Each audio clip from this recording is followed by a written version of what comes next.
کچھ لوگ محرم میں نعوذ باللہ صحابہ کی زندگی پر تنقید کر کے سمجھتے ہیں کہ ہم بہت بڑے ترم خاں بن گئے ہیں۔ پہلی بات تو یہ کہ پوری دنیا کے ولی، پوری دنیا کے کتب، پوری دنیا کے ابدال اور پوری دنیا کے مولوی، پوری دنیا کے شیخ الحدیث، پوری دنیا کے مسلمان، پوری دنیا کے دیندار لوگ، ان سب کو ایک پلڑے میں رکھو اور میرے نبی علیہ السلام کے کسی ایک صحابی کی جوتی کو ایک پلڑے میں رکھ دو، قیامت آ سکتی ہے یہ اس کی برابری تک نہیں پہنچ سکتی۔ اللہ اکبر۔ اللہ کے پیارے نبی حضرت محمد رسول اللہ صلی اللہ تعالی علیہ وسلم کا ارشاد گرامی ہے، فمن احبہم فبحبی احبہم۔ فرمایا کہ جو میرے صحابہ کے ساتھ محبت کرتے ہیں، جو میرے صحابہ کو چاہتے ہیں، جو میرے صحابہ سے پیار کرتے ہیں، جو میرے صحابہ کا اکرام کرتے ہیں، فرمایا جو میرے صحابہ سے محبت کرتے ہیں وہی لوگ مجھ سے محبت کرنے والے ہیں،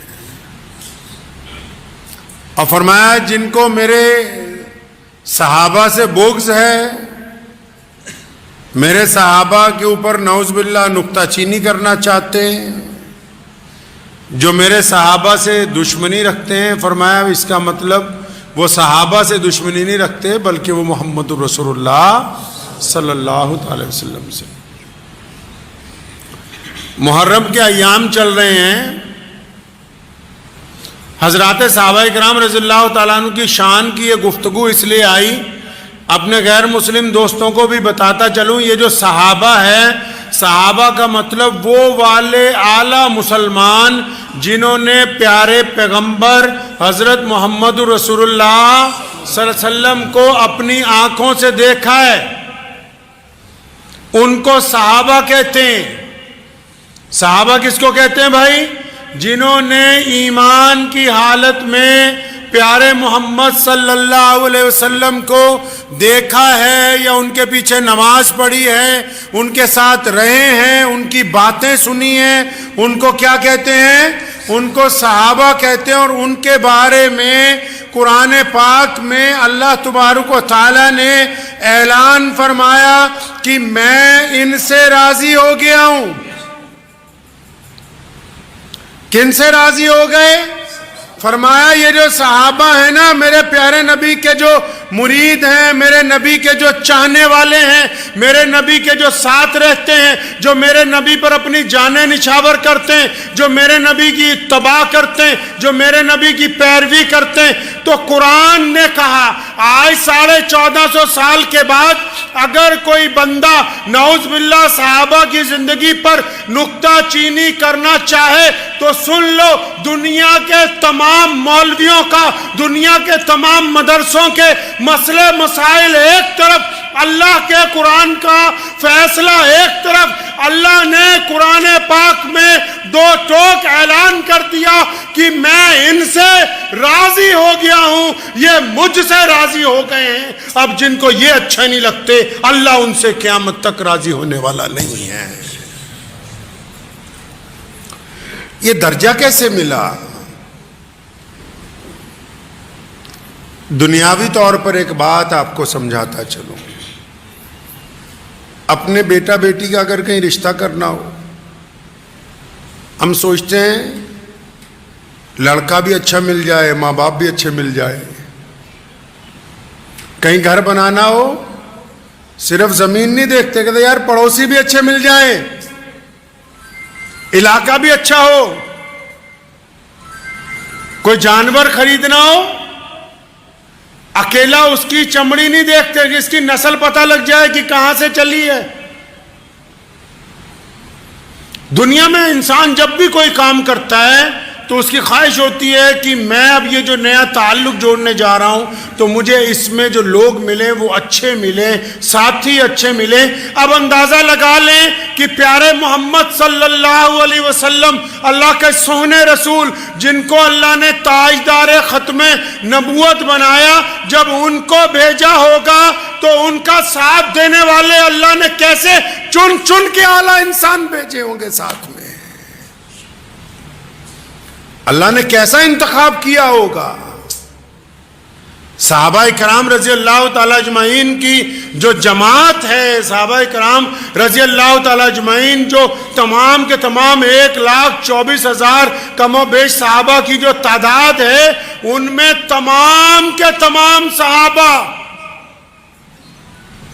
پیارے پیغمبر حضرت محمد الرسول اللہ صلی اللہ تعالی علیہ وسلم کے نور نظر ہیں۔ اللہ ان سب سے راضی ہیں، اور یہ تمام جتنے صحابہ ہیں نا،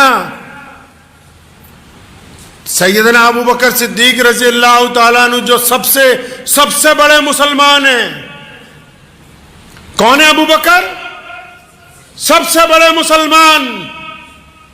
نبی علیہ السلام نے فرمایا تھا، بخاری میں موجود ہے، فرمایا میں نے سب کا بدلہ دے دیا لیکن ابو بکر کا بدلہ نہیں دے سکا۔ قیامت کا دن ہوگا، میں ابو بکر کا ہاتھ پکڑ کے رضی اللہ تعالیٰ عنہ اللہ کے پاس لے جاؤں گا اور کہوں گا یا اللہ ابو بکر کا بدلہ تو آپ نے ہی دینا ہے، کیونکہ دین کو جتنا نفع سیدنا ابو بکر صدیق رضی اللہ تعالیٰ عنہ سے پہنچا اتنا نفع کسی اور سے نہیں پہنچا ہے۔ سب سے بڑے مسلمان کیسے جی؟ نبی علیہ السلام کی زندگی میں، آپ صلی اللہ علیہ وسلم کی حیات مبارکہ میں، آپ صلی اللہ علیہ وسلم کی موجودگی میں اگر 1,24,000 صحابہ میں سے پیارے پیغمبر صلی اللہ علیہ وسلم نے کسی کو نماز کے لیے امامت پر، جگہ پہ، مصلی پہ اگر کھڑا کیا تو وہ ابو بکر ہیں رضی اللہ تعالی۔ یہ محرم کا مہینہ چل رہا ہے، صحابہ کی وفائیں آل رسول کے ساتھ، پیارے نبی صلی اللہ علیہ وسلم کے گھرانے کے ساتھ صحابہ کرام رضی اللہ تعالیٰ عنہ کے عشق و محبت کی داستانیں، نبی علیہ السلام کے ساتھ عشق و وفا کی ایسی داستانیں کہ دنیا دنگ رہ جاتی ہے۔ ایسی داستانیں کوئی رقم نہیں کر سکتا جو صحابہ کرام نے کی۔ اللہ کے نبی نے کہا نا ایک مرتبہ کہ لاؤ جو کچھ ہے اللہ کے راستے میں لاؤ۔ سارے صحابہ گئے، بہت سا مال لائے، لیکن نبی علیہ السلام نے دیکھا کہ جب جبریل آئے تو انہوں نے ٹاٹ کا لباس پہنا ہوا ہے۔ ٹاٹ سمجھتے ہیں؟ بوریوں کا لباس پہنا ہوا ہے۔ فرشتہ جبریل نے پوچھا کیا بات، آپ نے آج یہ ٹاٹ کا لباس پہنا ہوا ہے؟ فرمایا پیارے پیغمبر صلی اللہ علیہ وسلم وہ جو آپ کے دوست نہیں ہیں، وہ جو آپ کے یار ہیں سیدنا ابو بکر صدیق رضی اللہ تعالی عنہ، انہوں نے آج ٹاٹ کا لباس پہنا ہے۔ اللہ کو ان کی یہ ادا اتنی پسند آئی کہ مجھے بھی اور تمام فرشتوں کو حکم دیا کہ آج تو ابو بکر کی طرح ٹاٹ کا لباس پہنو۔ اب جب سیدنا ابو بکر آئے، ٹاٹ کا لباس پہنا ہوا ہے، اب سنو مسلمانوں، کس کو کہتے ہیں عشق؟ وفاداری کس کو کہتے ہیں؟ محبتیں کس کو کہتے ہیں؟ جانثاری کس کو کہتے ہیں؟ اگر یہ سیکھنا ہے تو سیدنا ابو بکر صدیق رضی اللہ تعالیٰ عنہ کی زندگی کو دیکھیے۔ نبی علیہ السلام نے کہا تھا کہ آؤ اللہ کے راستے میں مال چاہیے، ابو بکر گھر پہنچے، سارا مال اللہ کے راستے میں نکالا، تمام جانور نکالے، تمام گھر کا سامان نکالا، تمام زیورات نکالے، تمام نقدی نکالی، تمام گیہوں نکالے، تمام کھانے پینے کی اشیاء نکالی، اور جب سب کچھ دے دیا پھر خیال آیا کہ ابو بکر یہ جو کپڑے پہن رکھے یہ بھی بڑے قیمتی ہیں، اور اللہ کے نبی نے تو کہا کہ لے آؤ اپنے گھر سے جو لا سکتے ہو، تو اپنا قیمتی لباس اتار کے بھی بیت المال میں جمع کروا دیا، اور جب ٹاٹ پہن پہنا نا، اللہ کو پیار آ گیا اپنے نبی کے اس عاشق پر، اور فرشتوں کو حکم دیا کہ ابو بکر کے طرز پر آج ٹاٹ پہنو تاکہ پتہ لگے دنیا کو کہ ہم ابو بکر کے ساتھ راضی ہو گئے ہیں۔ اللہ کے نبی علیہ الصلوۃ والسلام کے یہ صحابہ، سیدنا عمر بن خطاب رضی اللہ تعالیٰ عنہ کیا فرمایا؟ پیارے پیغمبر صلی اللہ علیہ وسلم نے فرمایا اللہ نے عمر کو ایسا درجہ دیا ہے، یہ خطاب کے بیٹے کو اتنی عزتیں فرمائی ہیں، فرمایا میرے بعد کوئی نبی ہو نہیں سکتا ہے قیامت تک، اگر ہوتے تو عمر فاروق ہوتے، ہو نہیں سکتا کوئی نبی۔ یہ بات اس لیے کہی تاکہ مسلمانوں کو پتہ لگ جائے کہ عمر کا درجہ تو اللہ نے بہت بلند کر رکھا ہے۔ سیدنا عثمان ذی النورین رضی اللہ تعالیٰ عنہ، اپنی ایک بیٹی پیارے پیغمبر صلی اللہ علیہ وسلم نے ان کے نکاح میں دی، اس کا انتقال ہو گیا تو دوسری بیٹی ان کے نکاح میں دے دی، اور نبی علیہ الصلوۃ والسلام صحابہ کے جھرمٹ میں بیٹھے ہوئے ہیں، آرام فرما ہیں، آپ صلی اللہ علیہ وسلم کی پنڈلیوں سے کپڑا تھوڑا اونچا ہے، ابو بکر آئے ویسے ہی بیٹھے رہے، عمر فاروق آئے ویسے ہی بیٹھے رہے، ابو عبیدہ بن جراح آئے تو کوئی بات نہیں، لیکن جب عثمان آئے نبی علیہ الصلوۃ والسلام نے اپنے کپڑے کو درست کیا اور فرمایا اللہ اس سے حیا کرتا ہے تو میں بھی عثمان سے حیا کیوں نہ کروں۔ اور کمال ہے مولا علی کرم اللہ وجہہ کی۔ مولا علی کون ہے؟ جب صحابہ اکرام رضی اللہ تعالی اجمعین سے جب یہ جماعت ابھی پوری تیار نہیں ہوئی تھی، جب نبی علیہ السلام نے رشتہ داروں کو بلایا، جب تمام رشتہ داروں کی دعوت کی اور ان کو بتایا کہ میں خدا کا رسول بن کے آیا ہوں، تم لوگ میرا ساتھ دو، جب سب کو سانپ سونگھ گیا تھا تو اس مجمع کے پیچھے ایک بچہ اٹھتا ہے، اپنی ایڑیاں پنجوں کے بل اٹھاتا ہے اور اپنے دونوں ہاتھ ہوا میں اٹھا کے کہتا ہے لبیک یا رسول اللہ، کہ میں آپ کے ساتھ ہوں۔ اس وقت یہ نعرہ مستانہ بلند کرنے والا، اس وقت یہ رسول اللہ کی ثنا بیان کرنے والا کوئی اور نہیں ہے، وہ سیدنا علی مولا رضی اللہ تعالیٰ عنہ کی ذات۔ تکبیر، تکبیر، نبوت، نبوت، تکبیر۔ دین ہم تک کیسے پہنچا ہے؟ ہم تک دین کیسے پہنچا ہے؟ قرآن ہم تک کیسے پہنچا ہے؟ کون لوگ ہیں جنہوں نے ہم تک دین پہنچایا، قرآن پہنچایا؟ یہ پیارے پیغمبر صلی اللہ علیہ وسلم کے اصحاب ہیں، اور پیروی پتہ کیسے کرتے تھے؟ اگر آپ تاریخ اٹھائیں گے، نبی علیہ السلام جمعہ کا خطبہ دے رہے ہیں، کوئی بندہ بیچ میں کھڑا تھا، آپ صلی اللہ علیہ وسلم نے اسے کہا بیٹھ جاؤ،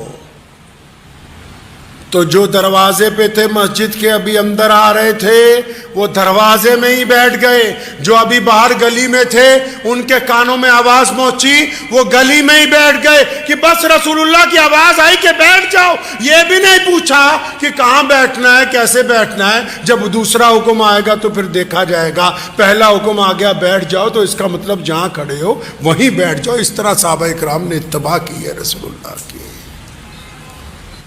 یہ صحابہ اکرام کے واقعات آپ کو اس لیے سنا رہا ہوں کہ کچھ لوگ محرم میں نعوذ باللہ صحابہ کی زندگی پر تنقید کر کے سمجھتے ہیں کہ ہم بہت بڑے ترم خاں بن گئے ہیں۔ پہلی بات تو یہ کہ پوری دنیا کے ولی، پوری دنیا کے کتب، پوری دنیا کے ابدال اور پوری دنیا کے مولوی، پوری دنیا کے شیخ الحدیث، پوری دنیا کے مسلمان، پوری دنیا کے دیندار لوگ، ان سب کو ایک پلڑے میں رکھو اور میرے نبی علیہ الصلوۃ والسلام کے کسی ایک صحابی کی جوتی کو ایک پلڑے میں رکھ دو، قیامت آ سکتی ہے یہ اس کی برابری تک نہیں پہنچ سکتی۔ نعرہ تکبیر، نعرہ تکبیر، نبوت،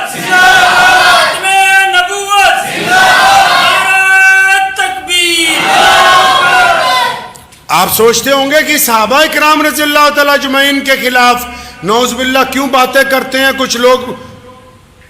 اس کی وجہ سمجھ لیں آج اطمینان سے. جو بڑی عمارتیں ہوتی ہیں، جو بلند عمارتیں ہوتی ہیں، ان عمارتوں کو اگر کوئی گرانا چاہتا ہے، کمزور کرنا چاہتا ہے، تو پوری کی پوری عمارت کو گرانے کی طاقت نہیں رکھتا.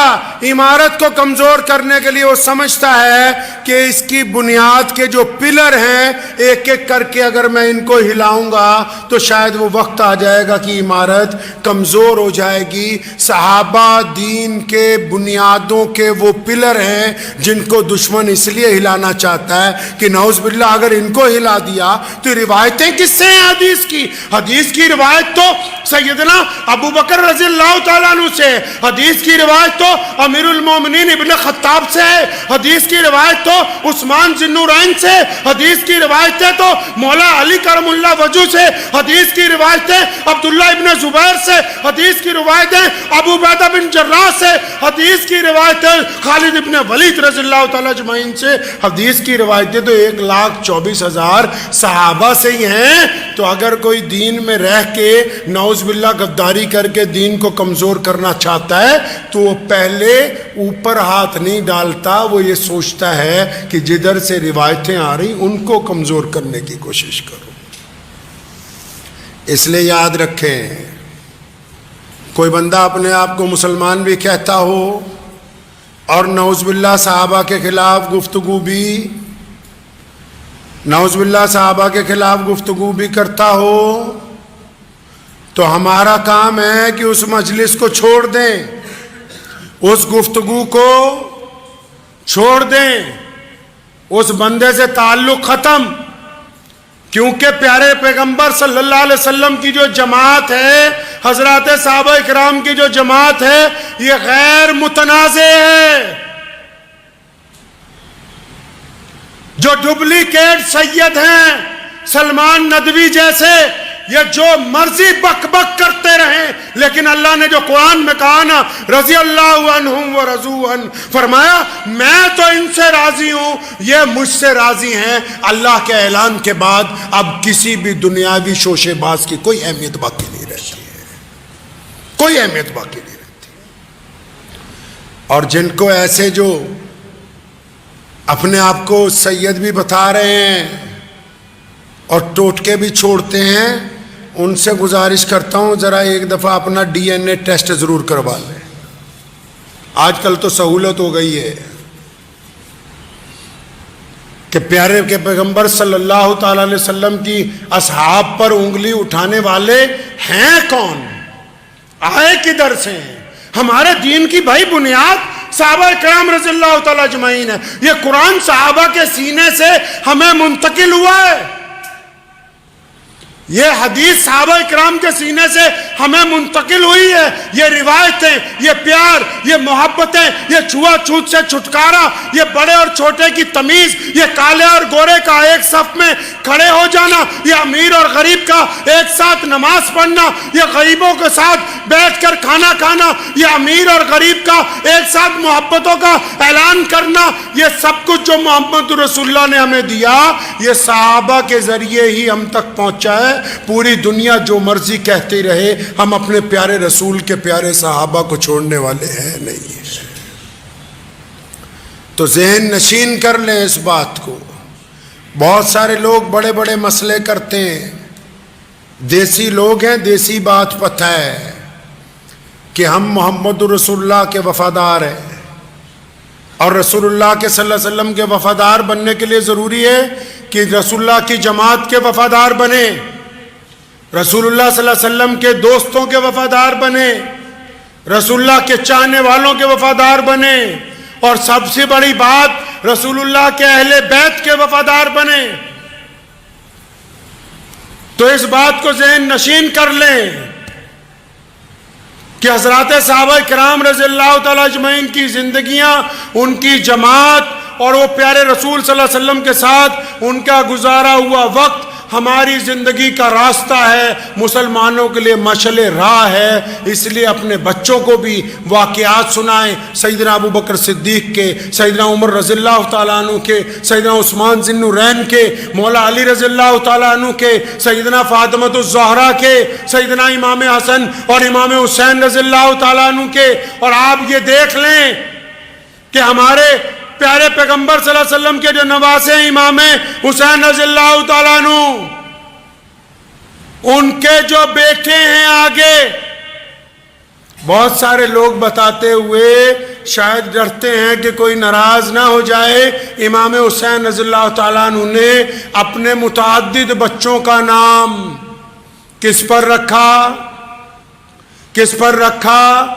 ابو بکر بن حسین، عمر بن حسین رضی اللہ تعالیٰ عنہ، عثمان بن حسین رضی اللہ تعالیٰ عنہ، اپنے صحابہ، اپنے نبی صلی اللہ علیہ وسلم کے ان دوستوں کے نام کے اوپر جن کو رسول اللہ نے ہمیشہ اپنے ساتھ رکھا ہے، ان کے نام پر اپنے بچوں کے نام رکھے ہیں۔